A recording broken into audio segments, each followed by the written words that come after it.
Christmas Day last year. Viewed from the heavens, it looks uncanny, like an alien life form taking shape.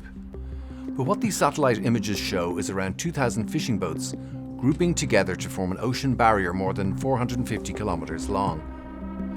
Boats like these held a formation in heavy seas for some 30 hours before dispersing. 2 weeks later, they were back for a formation of around 1,000 boats. It was the third of its kind, as far as we know. Those fishing boats were Chinese, and that ocean flash mob was a display of power, a threat. It's the latest flex of Beijing's grey zone militia strategy. Observers have been watching what's going on as carefully as they can. The numbers are one thing. For every one Chinese military vessel, there are 5 Chinese fishing vessels in the area.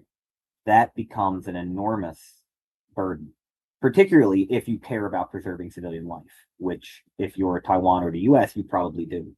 But also, they don't always just have nets on board. I think it falls into 2 categories, specialized and general. Specialized would be the militia units who have been trained and training for years probably to do specific jobs, whether that's help with logistics, bring in supplies for a landing force, or whether that's intelligence collection, or minesweeping is an example that also occasionally gets brought up. Those would probably be relatively small in number. I think the more general problem would be the way that they could flood the zone and complicate surveillance and targeting for the US or Taiwan or Japan, meaning if there was, say, an invasion scenario, which I think is maybe the more problematic here than a blockade or a quarantine, and you were trying to degrade Chinese forces crossing the strait, and you're, say, Taiwan. We've seen exactly that in skirmishes between China and the Philippines in the South China Sea, that although most are ordinary fishing boats, some have reinforced hulls and carry jamming equipment. They've been seen supporting the Chinese Navy by swarming, maneuvering dangerously close and physically bumping other boats. It's so effective in the Philippines that there's talk of an iron triangle around the archipelago, where fishing vessels, Coast Guard ships and naval forces operate in concert.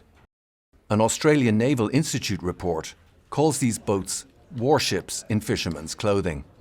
The Chinese have talked for decades about the importance of harnessing civilian resources to support national security objectives, whether warfighting objectives or what the Chinese call sovereignty enforcement operations.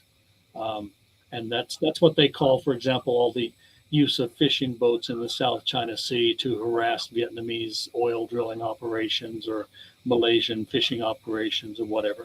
They have organized those boats into maritime militia organizations and mobilized them to conduct operations in support of the national interest. So they've been talking about it for a long time. They don't tell us how many boats they have enlisted in the maritime militia, but it's many hundreds, if not thousands, of small vessels and a couple of hundred large vessels that are definitely involved in the militia. Taiwan has experienced this swarm as part of the ongoing campaign of Chinese pressure. The democratic island was occupied for decades by Japan until 1945, but is claimed by China as its territory. The idea with this is that if there was a Taiwan contingency, that China's demonstrating that not only could it control the area around Taiwan, it could also kind of stop other actors, whether that's the US-aligned Japan or US forces coming from the Philippines, stop them from coming to Taiwan's aid. Non-military boats from China have popped up in incidents in other places. In 2023, a Chinese-registered vessel named New Polar Bear, not a fishing boat in this case, reportedly damaged 2 subsea data cables and a gas pipeline in the Baltic Sea in northern Europe. A second incident occurred in November 2024 when 2 subsea communications cables connecting Germany and Finland and Lithuania and Sweden, respectively, were reportedly severed by the Chinese civilian vessel Yipang. But now the military militia is sailing in other waters. That swarm we saw at the start of the video was close to Japan. Most international attention focuses on China's ambitions for Taiwan, but China and Japan have a long rivalry with an intense dispute over the Tokyo-administered Senkaku Islands, which China calls the Diaoyu Islands. And last November, New Prime Minister Sanae Takaichi enraged Beijing by suggesting she'd come to Taiwan's aid if China were to try and take it by force. We don't have that soundbite, but it's clear China's approach to Taiwan is on her mind. 日本の法律に従ってできることはできるけどできないことはできないそれをしっかりとお伝えするつもりです。 Analysts believe the maneuver near Japan was part of a broader strategy of building up the fishing boat fleet. The formations on Christmas Day were first spotted by geospatial analysis company Space, based in the US and Taiwan. Chief Operating Officer Jason Wang told me in a telephone interview that things were getting bigger fast.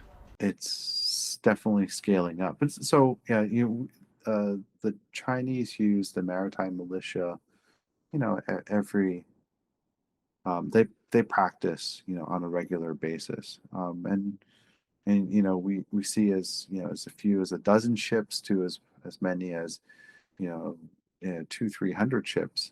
What's unusual about this last couple of months is that we've seen a scale beyond 1,000 ships, and in this case, Christmas Day was over 2,000. Like a flash mob, the fishing boat swarm near Japan didn't stay for long. But it was a signal that could be interpreted as putting pressure on Japan. It is, I call it a symbolic blockade, a kind of a blockade gesture, and not an actual, physical war-fighting blockade, where you are going to physically prevent people getting through at whatever cost. So it might be done because this exercise might represent something they think about doing in some future crisis. If so, it's probably not a Taiwan crisis. It's probably something like yet another confrontation with the Japanese over access to the Senkaku Islands, or the Diaoyu Islands, as the Chinese call them. The fishing boat swarm has been followed by other incidents. In February this year, Japanese authorities seized a Chinese fishing boat that tried to flee when ordered to stop for an inspection. The vessel was in Japan's exclusive economic zone off Nagasaki Prefecture, in the southwest, when it was intercepted and its captain arrested. The subsequent row prompted a sharp drop in visits to Japan by Chinese tourists. Students left the country. Japan even sent its last 2 pandas back to China. China employs widespread toolbox of different ways to intimidate countries.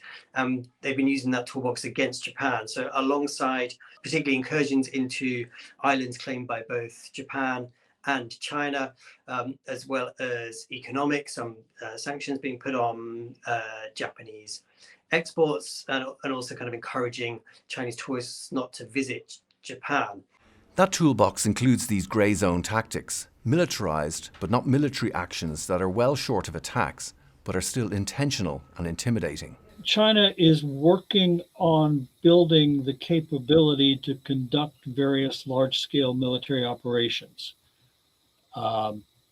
This is one component, a rather small component, of the overall effort to be ready and able to conduct a large-scale operation, whether combat operation or non-combat, in the vicinity around China.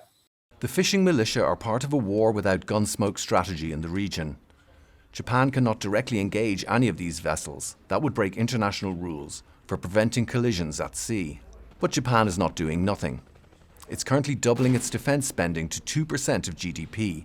Part of that will go to expand and modernize the Japanese Coast Guard. Tokyo has also been deepening security ties with the United States and has staged joint exercises with the Philippines and United States, increasing patrols and surveillance. We've seen how these fishing boat militias are putting pressure on governments and their navies in several areas of Chinese interest. And now it seems that extends to Japan. Well, I think it's certainly relevant in that it makes the Japanese sit up and take notice. Taiwan is as well, and it wasn't that far from Korea's exclusive economic zones either. The question is, just how dangerous are these tactics?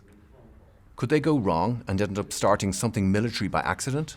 For every one Chinese Coast Guard vessel or Navy vessel out there, you have multiple militia vessels, these professional militia vessels that sometimes are ramming Filipino or Vietnamese boats just like the Chinese Coast Guard are, except that they're only half trained and they're under perhaps looser command and control.